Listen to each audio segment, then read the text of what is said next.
Sleepwalker's Enquiry by Endnotes from Endnotes number 2, April 2010.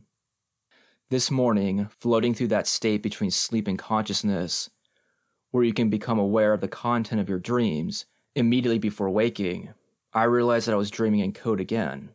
This has been occurring on and off for the past few weeks. In fact, most of the times I've become aware of the content of my unconscious mind's meanderings, it has been something abstractly connected with my job. I remember hearing the sound of the call center in my ears as I would drift in and out of sleep when that was my job. I remember stories from friends of doing an extra shift between going to sleep and waking, other repetitive beeps of a supermarket checkout counter punctuating the night. But dreaming about your job is one thing. Dreaming inside the logic of your job is quite another. Of course, it is unfortunate if one's unconscious mind can find nothing better to do than return to a mundane job and carry on working, or if one's senses seem stamped with a lingering impression of a day's work. But in the kind of dream that I've been having, the very movement of my mind is transformed. It has become that of my job. It is as if the habitual, repetitive thought patterns and the particular logic which I employ when going about my job are becoming hardwired, are becoming the default logic that I think with. This is somewhat unnerving. The closest thing that I can think of to this experience is that of someone rapidly becoming acquainted with a new language, and reaching that point at which dreams and the rambling thoughts of the semi-conscious mind start to occur in that language. Here, too, it is a new kind of logic that the mind is assuming, that of the structures and patterns of a language.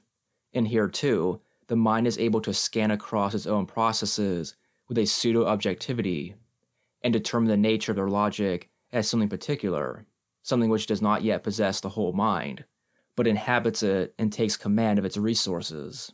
One never really gains this kind of perspective on thoughts in one's own language. One never normally develops an awareness of the particularity of one's own thought. But right now, I experience it as a clear split, that between the work logic me and the spectator on that me. I work in IT. Specifically, I'm a web developer. That means I write potentially all the original code that goes into a website. Markup like HTML and XML, the visual styling, the functional logic that happens behind the scenes and in your web browser, and the scripts that keep a site running on a web server. I work in a small company, in which I am the main web developer, working alongside one other who also deals with the graphical side. My line manager is the IT manager who, apart from programming himself, takes a lead in organizing how our projects come together. Above him are the CEOs, who are a couple of oddball born-again Christians with a serious work ethic. They asked about my religion in my interview, and set alarm bells ringing straight away. My response was that I didn't see religion as mere superstition like banal atheism does, but that I see it as a real expression of a particular life situation with its own meaningful content. I could have added that it is the heart of a heartless world, but I seemed to have convinced them by that stage that I was a goodish guy, if not one of them. After I had worked here for a while, the stories started emerging. One of the CEOs claims to be an ex-gangster who saw the living God in a bolt of lightning revelation when he is contemplating a new scam that involves setting up a fake religion. The other was a successful businesswoman around the dot-com boom, but she fell into a crisis when the father of her child left her and was converted in a low moment by her new partner, the other CEO. In drunken ramblings of the Christmas do, they have spoken emotively of the living God, with that "I was blind but now I can see" way of thinking that is a hallmark of born-agains. They used to try to put all new staff through the Alpha course, a cross-denominational, charismatically inflected project to convert people to Christianity, and to organize monthly God Days, in which all staff would get to take the day off work on the condition that they spend it taking tea with a preacher. Unsurprisingly, many members of staff skip these days, actually preferring to work than go through some kind of attempted conversion. They had eased off a little by the time I started. Someone had apparently told them that they were at a legal risk if they continued to use their business as a missionary organization. But God still comes to work on a regular basis, intervening to turn the annual business forecast into prophecy, or melding the fortunes of the company with providence. The most notable example for me is a time when I fixed a problem with the speed of our websites. The company had been held up for a while with an appallingly slow performance on each of the many small websites it runs, and people had been searching around for an answer. As long as our performance was that bad, we would have only been able to deal with a very limited volume of traffic, and thus a similarly limited number of potential customers. When I figured out the solution, the bosses were clearly very happy. Suddenly, the amount of potential customers we could serve on each site was multiplied by about 30. But rather than thanking me directly, the female CEO simply said that I couldn't take all the credit, as she'd been praying for better site performance, and we thus had to give God its due. In response, I stammered out some over-hasty and awkward attempt at a gag, which trailed into a meaningless murmur. In an everyday sense, probably the worst part of this job is that I have to deal with the paranoia that comes from knowing that your bosses are insane to the extent that they may not always act in the company's interest. At least you know where you are with a capitalist who acts with a straightforward rationality of calculated self-interest. When the living God takes precedence in deciding company policy, and when stories abound of random and reckless sackings, such as that of an employee fired because his wife disagreed with the CEO's attitudes towards homosexuality, the sense of a guillotine poised over one's neck never quite goes away. My line manager is a freakish bipolar who bounces around the office like a well-oiled space hopper one day and behaves like the drill instructor in Full Metal Jacket the next. But he is decent enough and easy to deal with once you get to know the cycle. One of the most notable characteristics of the politics of this type of job is another kind of bipolarity, the split and antagonism between two poles, the business pole and the technical. The techies always feel that business is making arbitrary decisions based on insufficient knowledge of the way that things really work, that things could be done so much better if only we who understand were left to do it ourselves. Business always feels that the techies are being sticklers, pedants, needlessly and pathologically recalcitrant, whilst business wishes it could take flight into the ether and rid itself of the recalcitrance of its technical staff. The technical staff wish that business would just leave them alone to get the job done properly, that the recalcitrance is that of the real world and its demands. In some ways, this makes it easier to deal with the immediate people that I work with, since contact with the business side is mostly supposed to be mediated through a specific project manager. I primarily deal with those on my side, the Great Divide. So it is even possible to develop a certain us against them attitude with my line manager, and to hide behind the formal mediations when the shit hits the fan. This side of the divide, we live partially in the worldview of productive capital. Business and its needs appears a parasitic externality imposed upon the real functioning of our great use-value producing enterprise. This side of the divide, we are also strangely tied to a certain normativity, not just that of doing the job right in a technical sense, but also that of thinking in terms of provision of real services, of user experiences, and of encouraging the free flow of information. This sometimes spills over into outright conflict with business, where business will be advocating some torturing of language and truth to try to present the product. The techies will try to bend the rod back towards honesty, decency, and transparency. What goes around comes around seems to be more or less a prevalent attitude in the world of web development in the era after Web 2.0. Provide the services for free or cheap, give away the information, open everything up, be decent, and hope that somehow the money will flow in. If business acts with a mind of money capital, encountering the world as a recalcitrance or friction from which it longs to be free, and if a tendency to try to sell snake oil can follow from that, in the strange world where technical pride opposes itself to capital as capital's own developed superego, use value rules with a pristine conscience. Everything is sanity checked, to use the terminology of my boss, and the aggregation of value appears as an accidental aside. I am then under no illusions that the antagonism which inhabits this company provides any ground for romantic revolutionary hopes. The solidarity that we develop against business, apart from providing us with respite and shelter from individualized victimization, provides a sanity check for the company itself. Indeed, the company is well aware of the situation, and this is more or less acknowledged in the creation of a project manager, which is explicitly intended for the management of relations between the two sides. The contradiction between technical staff and business is a productive one for capital. The imperative to valorize prevents the techies from going too far off into their esoteric concerns, whilst the basic need for realism is enforced reciprocally upon the business by the techies, as they insist on the necessity of a more or less scientific way of working. There is little space left in this relation for a willful refusal of work, with the technical, individualized, and project-centered character of the role. Absenteeism will only amount to self-punishment, where work that is not done now must be done at some point later, under greater stress. Apart from that, there is a heavy interpersonal pressure that comes with the role, since the majority of the work is collaborative in a loose sense. Heel-dragging or absenteeism necessarily involves a sense of guilt towards the technical workers in general. Whilst I used to consider previous jobs as crap places to go to the hangover, I now find that I must moderate my social life in order not to make working life a misery.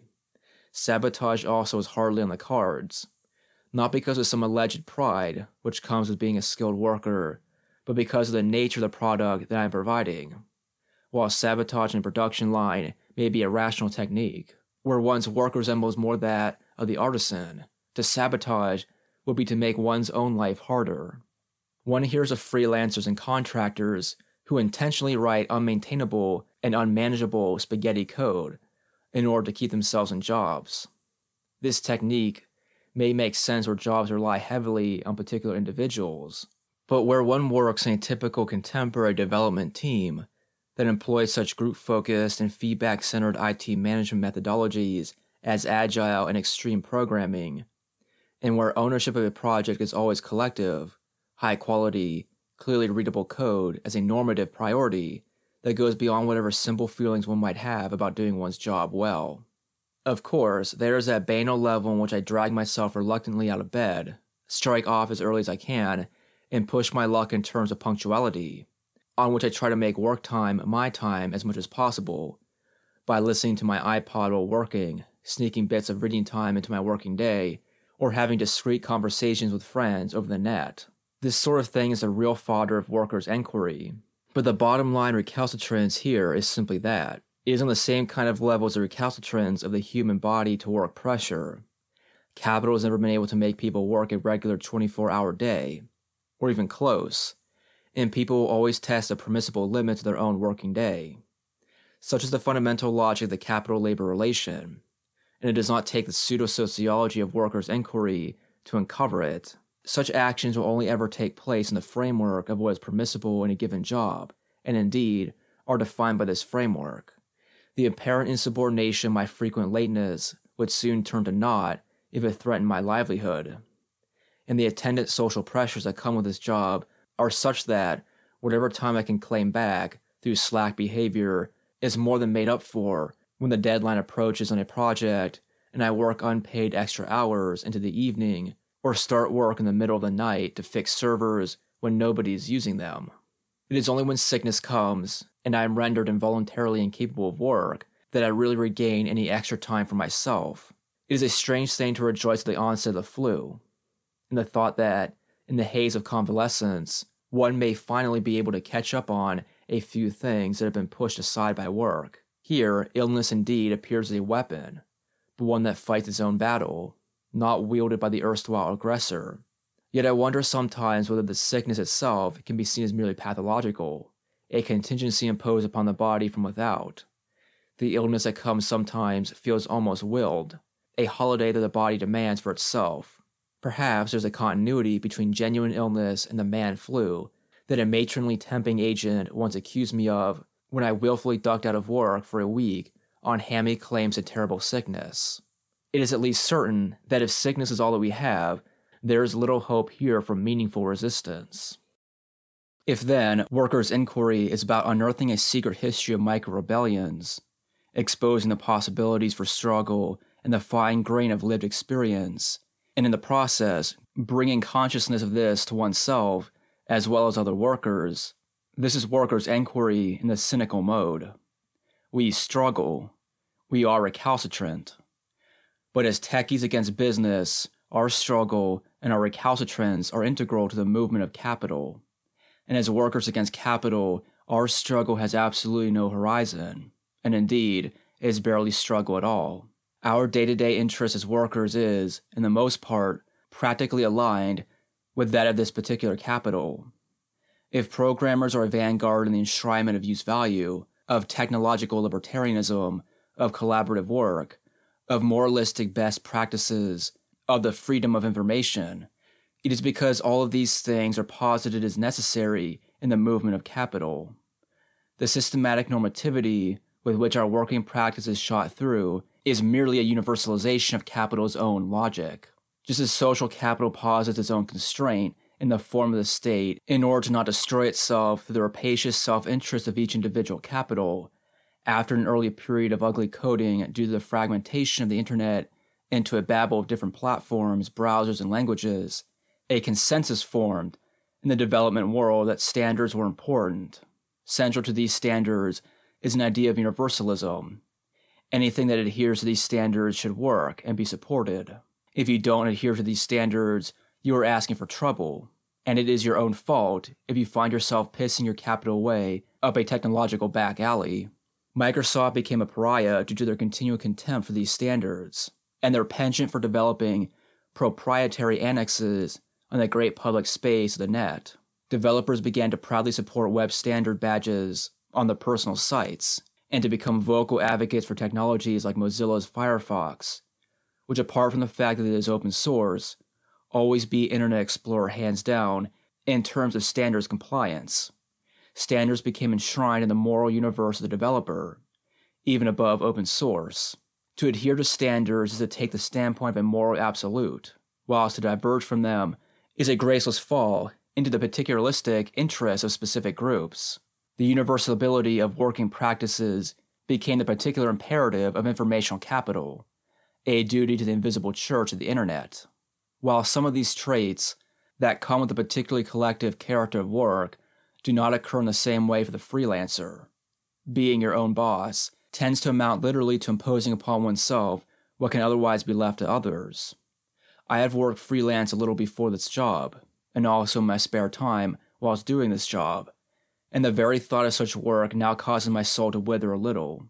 In freelancing, one can easily end up working uncountable hours, fiddling with projects in one's own time, with work colonizing life in general due to the inevitable tendency to fail to self-enforce the work-life separation that at least guarantees us a fleeting escape from the lived experience of alienated labor.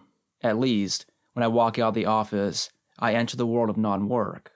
Indeed, the hardened work-life separation of the Monday through Friday 9-to-5 worker looms increasingly large in the totality of my experience. While Sunday's a gradual sinking into the harsh knowledge of the return to work approaches, and a sometimes dragging the dregs of the weekend into the wee small hours of the morning, Friday evening is the opening of a gaping chasm of unquenchable desire, and the desperate chasing after satisfaction, whose ultimate logic is also that of boozy self-annihilation. I became increasingly a hedonistic caricature of myself, inveighing against others to party harder, longer, and blowing much of my free time away in a fractured, hungover condition. This is the desiring state of the old-fashioned rock and roller. The beyond of work is a state of pure transcendent desire and consumption. The nothingness of a pure abstract pleasure beyond the mere reproduction of labor power. The refusal to merely reproduce ourselves as workers, coupled to a desire to annihilate ourselves as humans. This is what the Stooges' 1970 means.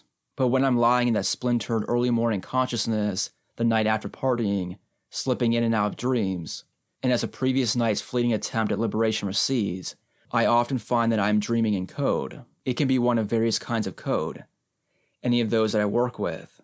A sequence will pop into my head and rattle around, unfolding itself as it goes, like I snatch a melody or conversation repeating itself in your ears. Much of the time, if I was conscious enough to re-examine it, it'd probably be nonsense. I have enough difficulty dealing with this stuff when I'm awake, and I suspect that my unconscious mind would fare a little better, but sometimes it is meaningful. One morning recently, I awoke with the thought of a bug in some code I had written, a bug which I had not previously realized was there. My sleeping mind had been examining a week's work, and had stumbled upon an inconsistency. Since I am a thought worker, and since identification and solution of such problems is a major aspect of my job, it is not that fantastical to say that I've been performing actual labor in my sleep. This is not the magical fecundity of some generalized creative power, churning out value somehow socially, beyond and ontologically before the labor process. It is actual work for capital, indistinguishable in character from that which I perform in my working day, but occurring in my sleeping mind. Suddenly the nightmarish idea of some new kind of subsumption, one that involves a transformation of the very structures of consciousness, begins to look meaningful.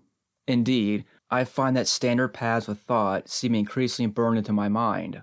The momentary recognition that there is a problem with something prompts a fleeting consideration of which bit of code that problem lies in, before I consciously jolt my mind out of code world and into the recognition that bug fixing does not solve all problems.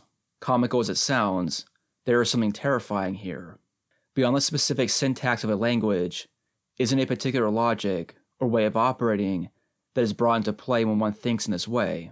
It is one that I suspect is not neutral, the abstract, instrumental logic of high-tech capitalism, a logic of discrete processes, operations, resources, a logic tied to particular ontologies, the objects, classes, and instances of object-oriented programming, the entities of markup languages like HTML. This is the logic which increasingly inhabits my thought, and when thought becomes a mode of activity that is productive for capital, the work for which one is actually paid, when that mode of activity becomes a habit of mind that springs into motion as if by love possessed, independent of one's willed and intentional exertion, doesn't this prompt us to wonder whether the worker here is entirely the bourgeois subject that capital always summoned to the marketplace, whether the subject of this labor process is a centered individual who has set about making his own world, if it were not for the alienating abstracted power of value. When I find myself observing myself sleep-working, I observe myself acting in an alienated way, thinking in a manner that is foreign to me, working outside of the formal labor process to the mere spontaneous act of thought. Who is to say that the overcoming of this alienation will not be that language taking its place as mother tongue? That alienation will not entirely swallow that which it alienates. If the workplace here is the forlorn sight, no longer of that exteriority of the worker in which it is meaningful and possible to commit daily acts of insubordination, to develop a sense of a latent autonomy posited in the very exteriority of the worker to the process of production, but of a productive antagonism in which technical workers give capital its sanity check, and in which recalcitrance is merely that of the bodiliness of these materials through which capital flows. And if labor becomes a mere habit of thought that can occur at any time, even in sleep, what hope is there here for the revolutionary overcoming of capitalism? What does your revolutionary horizon look like? It must surely appear foolish to place any hope, at least in an immediate sense, in the nature of this mental work and its products, in the internet or in immaterial labor.